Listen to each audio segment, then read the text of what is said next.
ஆனா நாட்கள் செல்ல செல்ல சபைகள் எப்படியாய் மாறிக்கொண்டு போகுதுன்னா, தேவ வசனத்தை போதிக்கிறதை மறந்து விட்டு மாறாக ஆசீர்வாதத்தை குறித்தும் ஐஸ்வர்யத்தை குறித்தும் உலகத்துல இருக்க காரியத்தை குறித்தும் போதிக்கிற இடமாய் மாறிவிட்டது.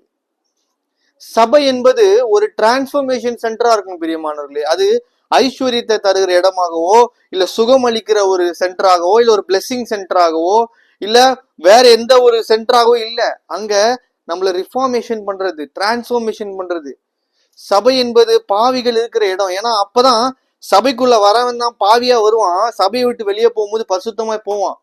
ஆனா இப்ப சபைகள் என்ன நடக்குது பிரியமானவர்களே? சபைக்குள்ள வர பாவியா வந்துட்டு சபையை விட்டு வெளியே போகும்போது இன்னும் பாவியா போறான். நாம் எந்த நிலையில இருக்கிறோம் என்பதை அறிய வேண்டும் பிரியமானவர்களே. சபைகள் இப்பொழுது எந்த நிலையில இருக்கிறது என்பதை நீங்கள் அறிய வேண்டும் பிரியமானவர்களே. அப்படிப்பட்ட சபைக்குள்ள நாம போய் கொண்டு இருக்கிறோமா? அப்படிப்பட்ட சபையில பிரசங்கம் அப்படிதான் பண்றாங்களா?